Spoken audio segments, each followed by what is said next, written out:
What's up, guys? Welcome back to the A&H podcast, Bahrain's first and only business and marketing show, with your host Hussain Husaini and your co-host Abeer Husaini. All right, Abeer. So today we are gonna talk about digital projects, their failures, their successes, and why. Do you want to kick this off today? Yes. Well, first of all, we need to discuss the importance of digital business in comparison to traditional businesses that we have going on. Now, when you look at a business from a traditional point of view, you look at it as a brick and mortar business. So you're limited to location, you're limited to customers coming to you.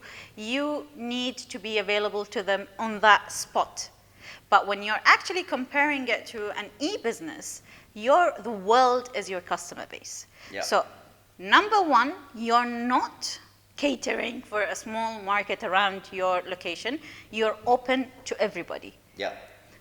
Now, what amazes me today is that people still have not gotten the grasps on the difference between traditional and e-business in general. And they keep spending money on decor, spending money on locations, rent, and so on and so forth. And it's an accumulated cost because obviously rent does not stop. It's something that reoccurs every month. Yeah.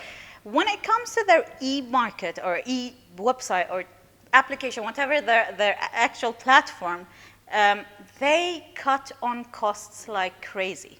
That is mad, right? That is totally mad. It is. And just before we continue this, I forgot to mention our sponsor today. The sponsor of this show is Blends, the finest different roasts blended into one, Bahrain's newest local specialty coffee brand.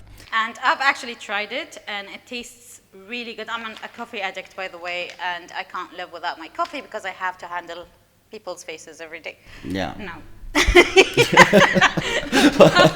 Okay, so this keeps me in focus. Yeah, so she needs the energy for the hustle. So, Abeer, coming back to this point. Now, there are many problems with the digital versus traditional business model, okay? The thing is that people think as well, okay, to be fair, that they think e-commerce should be cheaper than running a brick and mortar business. All right. Like you said, there's no rent, there's no decor, there's none of that stuff. Yes. But at the same time, they will build a website or an application and actually not get the sales that they're looking for, right? And there's many reasons for this, but and I think this is something very important, that building a website today is only step one.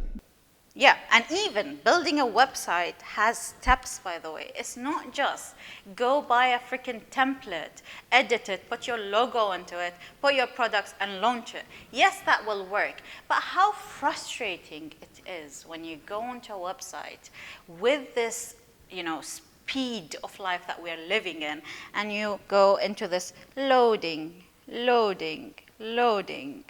What do? I actually shut it down. Okay. Now, people think, and this is a very huge subject, and I think we should, discuss it in a few episodes. Okay. But one of the main reasons is they want to cut cost on the build, and the build itself goes through stages. Now, if your planning of the store is off, then the whole structure of your web or application will be off. Yeah. Now, if your server is a cheap one that can't handle the load that you're putting onto it, this will cause you problems when it comes to processing orders. Yeah. And all of these things, people don't think about it. It's a website at the end of the day. Yes, it is a website at the end of the day, but you can actually spend on a Corolla. It's a car at the end of the day. Or you can buy a Bentley. It's a car at the end of the day. Now, what's the difference between both? They both take you from A to B. And you know what? I have a very different school of thought on this, okay? And I'm going to say something that's a bit controversial, coming from a marketing agency's point of view. Depending on the business type that you have and what type, if you're a startup, okay, then obviously tech is your only platform. Yeah. And you probably need customized solutions and experiences on the website or the application. So therefore, you should go for that full custom build and optimize everything in that sense. But if you are a retail business, okay, that is coming online, okay, look, there obviously is that whole Bentley, Toyota, example there. But the thing is, that is to me not one of the fundamental reasons why e-commerce fails.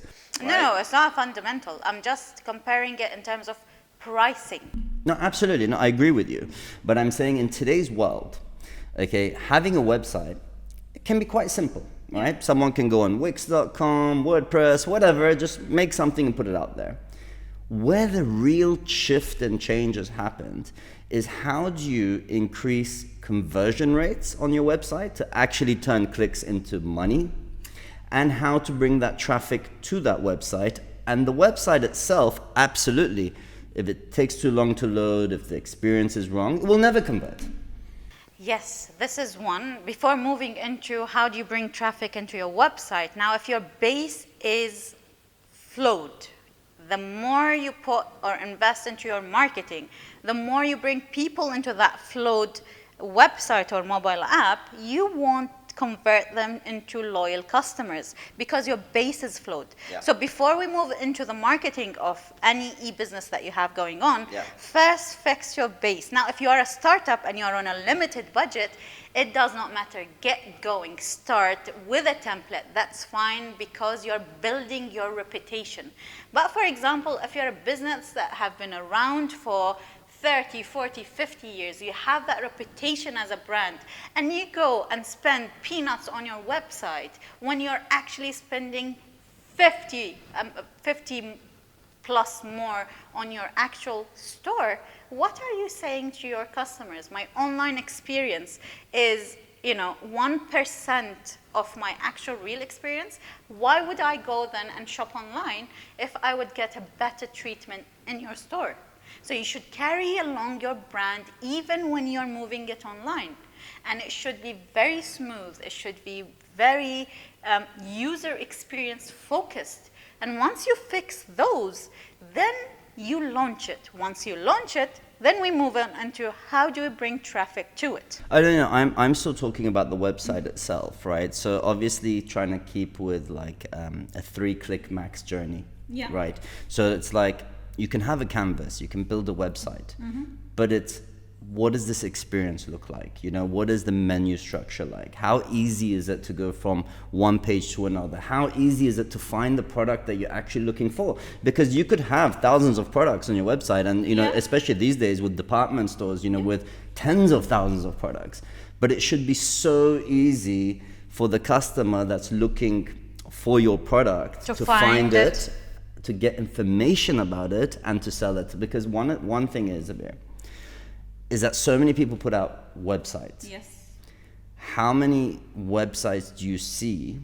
And specifically, I'm talking regionally, okay? Because there's different things that happen in the West.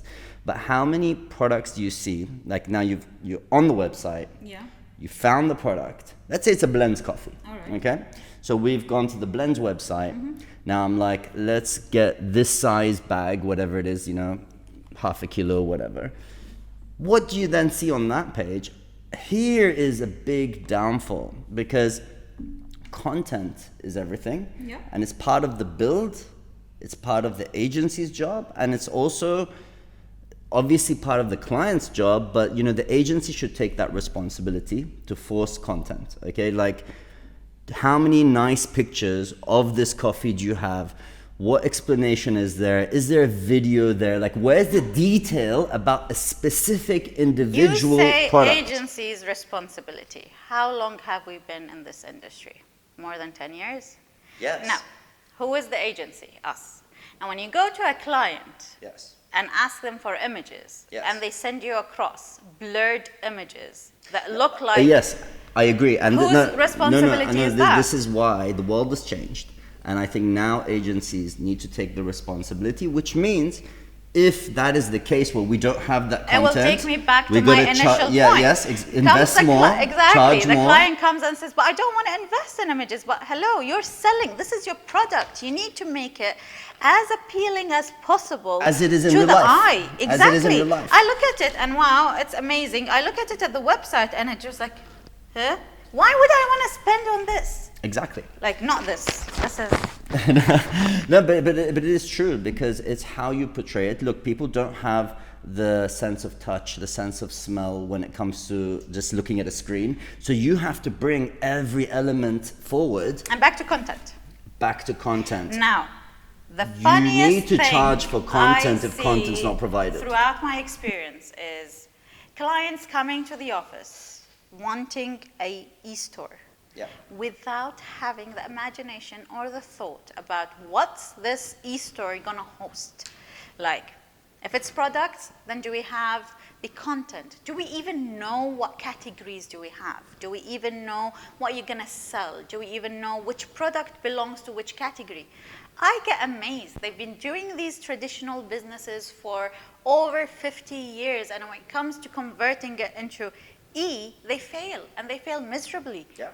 And the more you start explaining it to them, you're already halfway through the project, because initially you ask them, do you have everything set? This is what we need, 1, 2, 3, 4. Yes, everything is confirmed. Yeah. This is the categories that you need. Yes, these are the categories that we need. What happens then from our point of view is we plan your e-store based on the information that was given to us.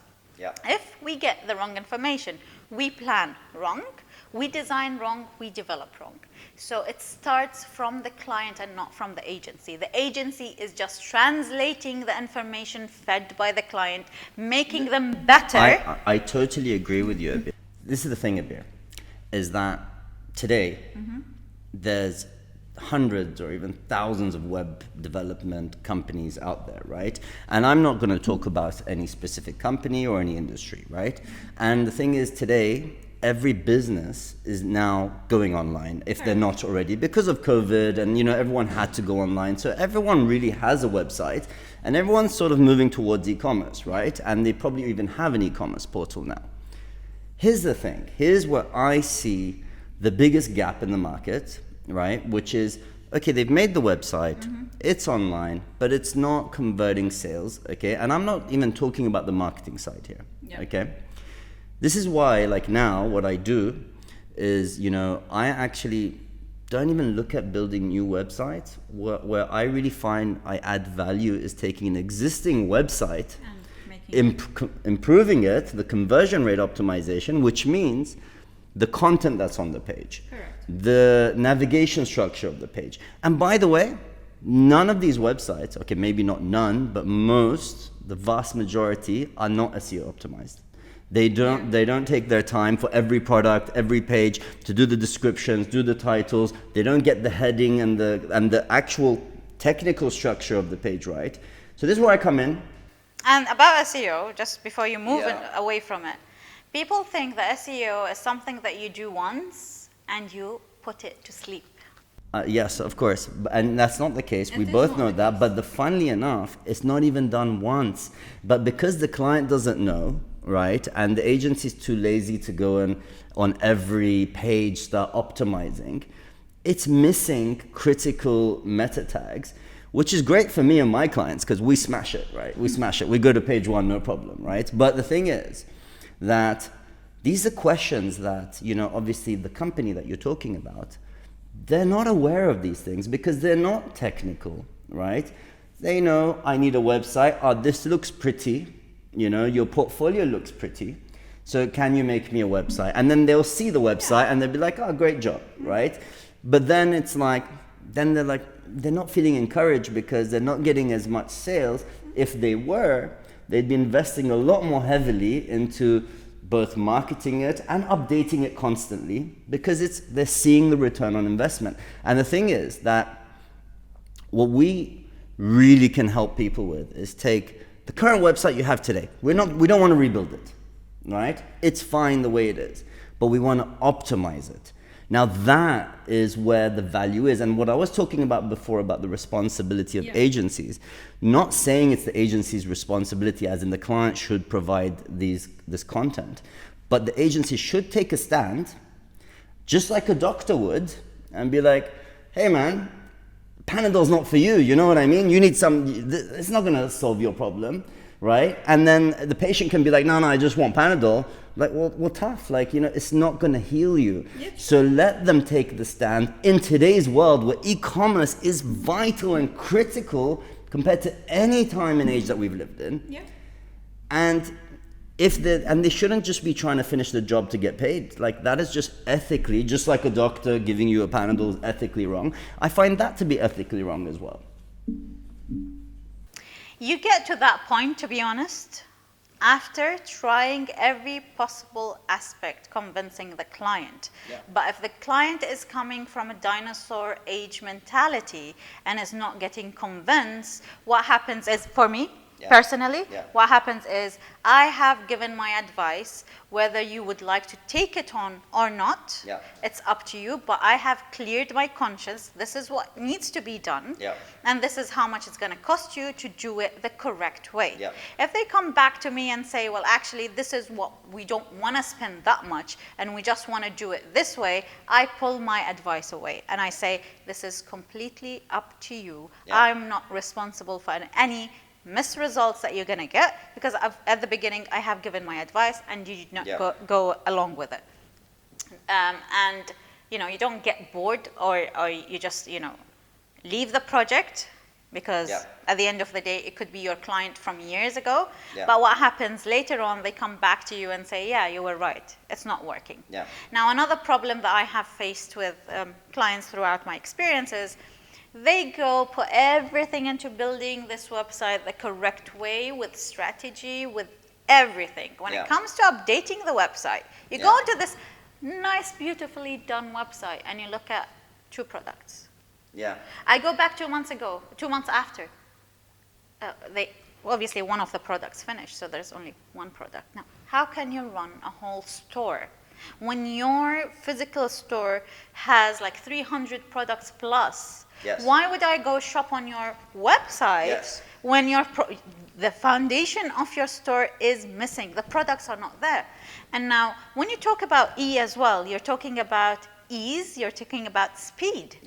Now, if I go to a store which is around the corner and waste like half an hour to collect whatever I need to, I know I'm going to get it now and today.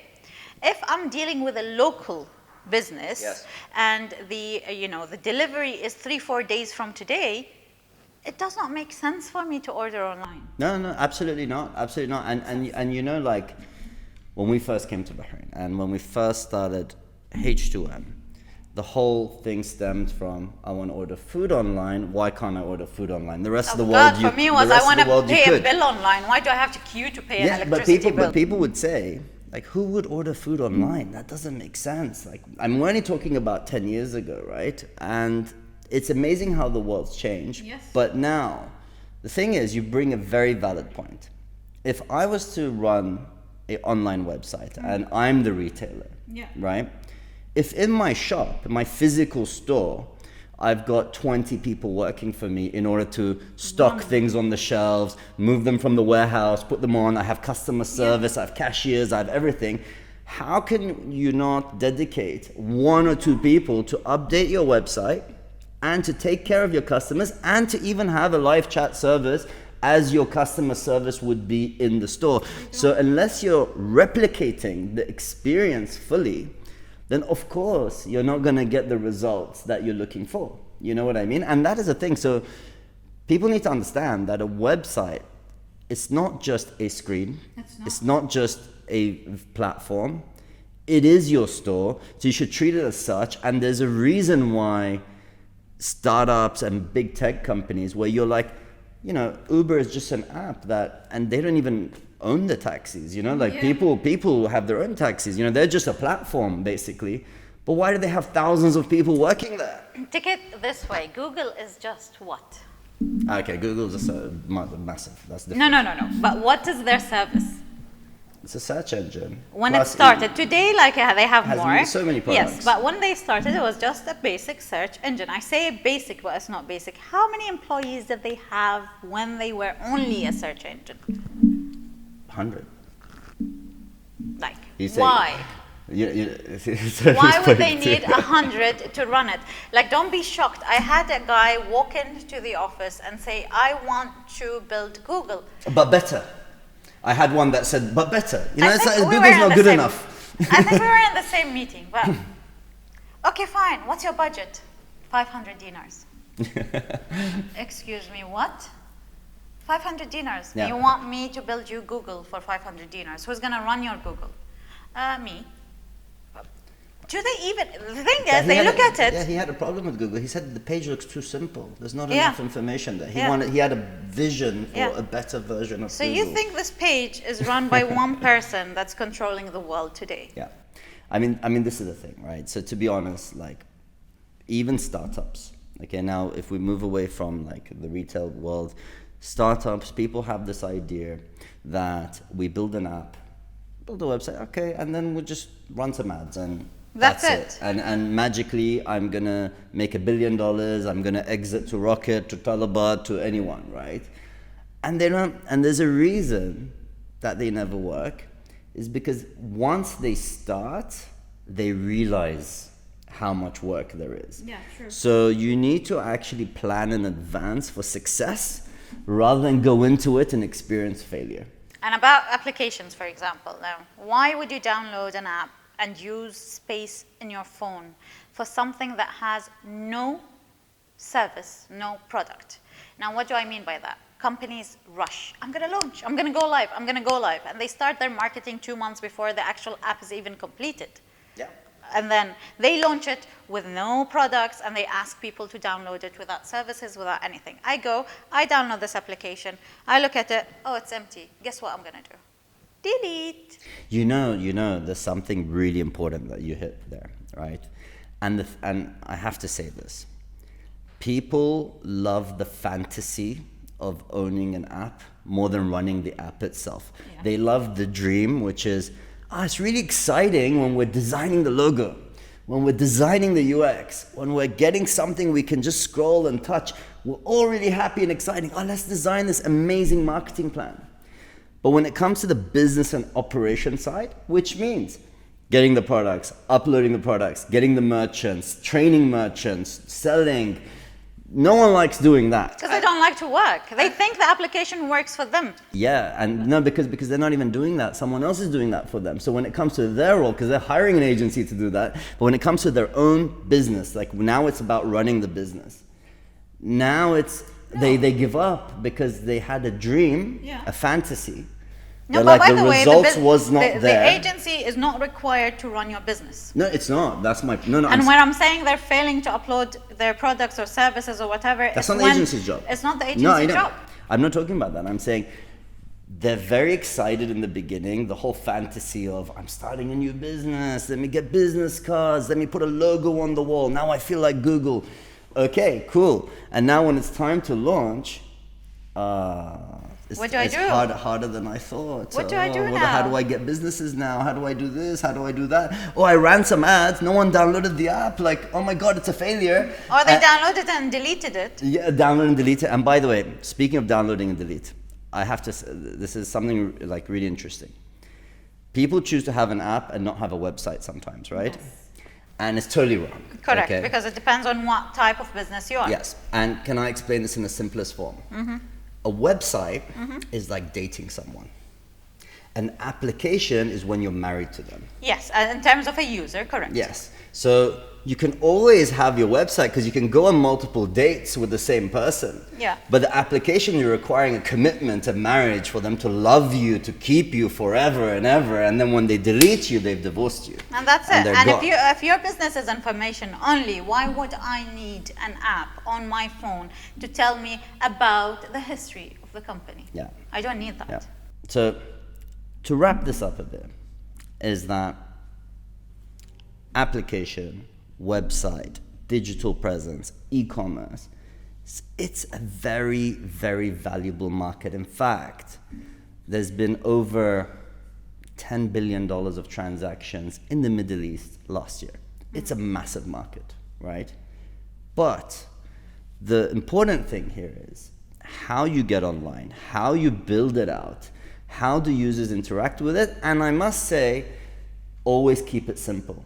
Because sometimes, people be like, oh, we should do this, we should do this, we should have this, we should have that, we should have that. And from a user's point of view, it's like, forget what am I user's using point of this view. for? From an agency's point of view, you look at spider web and you go like, who on earth would understand what you want the user to do? Exactly.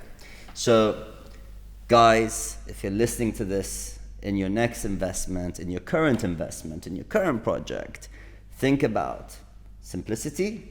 Think about the details of the product being as tangible as it is in real life. Optimizing your website so people actually convert to sales. There's a whole other discussion we can have about the funnel and the follow-up and how the real sales happens. It's not actually from your website, by the way. It's not from a first visit anyway, because you wouldn't go to someone, and I know I like to use my date analogies, but you wouldn't go up to someone and be like, hey, do you want to go out with me? No? You need to have that romance there. And that is, in your marketing, that's what the funnel is for that, right? And invest. If you're going to do something, invest in it. Otherwise, don't do it. Proper way. Yeah. Proper way. Yeah. And by the way, guys, whoever's listening out there, happy to give a free consultation on your current project that you're working on or a new project that's coming up. Nothing to lose, okay? Just a 10-15 minute call and we can guide you the right way. And have a great day. See you later. Bye.